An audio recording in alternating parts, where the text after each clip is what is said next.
রমজান মাস চলে এসেছে, আর যদি রমজানের বাজার না করি তাহলে কি আর হয়? আসসালামু আলাইকুম এভরিওয়ান। যেহেতু কালকে থেকে শুরু হতে যাচ্ছে মাহে রমজান, তাই তো ভাবলাম আজকে গিয়ে টুকিটাকি বাজারগুলো সেরে ফেলা যাক। যেহেতু প্রথম রমজান, তাই তো অনেক কিছু প্রস্তুতিরও ব্যাপার স্যাপার আছে। তাই তো দুজনে মিলে রওনা দিয়ে দিলাম দুপুর বেলাতে সেনা শপিং মলের উদ্দেশ্যে। মূলত গাইস, আপনারা যারা সাভার নবীনগরের আশেপাশে থাকেন কিংবা সাভার নবীনগরেই থাকেন, তারা জানেন কম বেশি সেনা শপিং কমপ্লেক্সে সবকিছুই পাওয়া যায়। কাঁচা বাজার থেকে শুরু করে ওষুধ বলেন অথবা বলেন মোবাইল ফোন, কিংবা আপনার প্রয়োজন হোক কম্পিউটারে অথবা কসমেটিক্স, মানে বলতে পারেন A to Z সকল কিছুই পাওয়া যায়। তাই আমরা দুজন মিলে সেনা শপিং কমপ্লেক্সের উদ্দেশ্যে রওনা দিয়ে দিই। যেমনটা বর্তমানে দেখতেই পাচ্ছেন, আমরা রিক্সায় করে সেখান থেকে রওনা দিয়ে একটা সময় কিন্তু পৌঁছে যাই সেনা শপিং কমপ্লেক্সে। বর্তমানে আমরা সেটা নিচতলায় আছি, যেখানে কাঁচা বাজার এবং ইত্যাদি ইত্যাদি পাওয়া যায়। সর্বপ্রথম আমরা চলে গেলাম একটা মুদির দোকানে। সেখান থেকে আমাদের প্রয়োজনীয় সকল কিছু আমরা আস্তে আস্তে নেওয়া শুরু করি। যদিও আমরা অত কিছু নিতে আসিনি, মূলত টুকটাক কিছু জিনিস নিতে এসেছি। যেমন বলতে পারেন মুড়ি, শরবত বানানোর জন্য ট্যাঙ্ক, ছোলা বুট এবং ইত্যাদি ইত্যাদি টুকটাক যত কিছু প্রয়োজনীয় লাগে সেগুলো জিনিসগুলো। এখানে ভেবলি নিজের মন মতো সকল কিছু কিনতেছিল এবং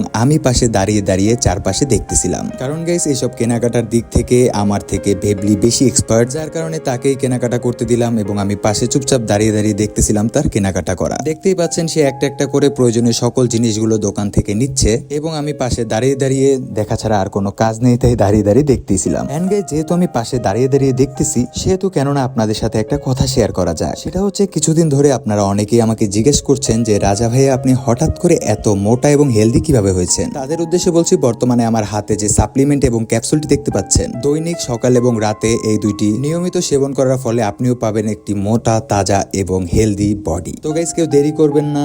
যারা যারা আসল এবং অথেন্টিক প্রোডাক্টটি নিতে চান, তারা এখনই নিচে মেনশন করা ফেসবুক পেজ আল আকসার সাথে যোগাযোগ করুন এবং সেখানে আমাদের এই ভিডিওর স্ক্রিনশট দিয়ে আকর্ষণীয় ডিসকাউন্টের মাধ্যমে নিয়ে নিন এই দুইটি প্রোডাক্ট। তো যাই হোক গাইস, আমাদের কাঁচা বাজার সকল কিছু কেনাকাটা শেষ, কিন্তু এবার পড়ে গেছি বড় ঝামেলায়। সেটা হচ্ছে, বেচারা গরুর মাংস নিবে, বাট এখানে দেখেন গরুর মাংস তো ছিলই না, ছিল শুধু খাসির মাংস, যার কারণে হচ্ছে আমাদের এখান থেকে আবার আরেক জায়গায় যেতে হবে। কিন্তু তার পূর্বে আমরা একটা ফলের দোকানে চলে যাই এবং সেখান থেকে খেজুর এবং টুকটাক যা যা ফল প্রয়োজন সেগুলো সেখান থেকে নিয়ে নেই। যদিও প্রথম দোকানটাতে ভেবলির যে পছন্দের খেজুর সেটা আমরা পাই না, যার কারণে আমরা চলে আসি সোজাসুজি পাশের দোকানে এবং এখানে এসে ভেবলির পছন্দের খেজুরটা পেয়ে যাই এবং এখান থেকে আমরা খেজুর এবং টুকটাক কিছু ফল নিয়ে নেই। কিন্তু গাইস, এখানেও শেষ না, এখন আমাদের সোজাসুজি চলে যেতে হবে পল্লী বিদ্যুৎ, কারণ আমাদের নিতে হবে মুরগি এবং গরুর গোশত। যেহেতু এই মার্কেটে আজকে আমরা পেলাম না, সেহেতু আমরা অনেক পরিমাণ নিরাশ হয়ে এখান থেকে সোজাসুজি রওনা দিয়ে দিলাম পল্লী বিদ্যুতের উদ্দেশ্যে। দেখতেই পাচ্ছেন বর্তমানে জ্যামে আটকে আছি, কিন্তু জ্যামে আটকে থাকলে তো হবে না, তাই তো দেখতে দেখতে একটা সময় চলে আসলাম আমাদের গন্তব্যস্থল পল্লী বিদ্যুৎ বাজারে। এখানে এসে আমাদের প্রয়োজনীয় জিনিসগুলো আমরা চুপচাপ করে নিয়ে নিই। তো গাইস, এই ছিল আমাদের মোটামুটি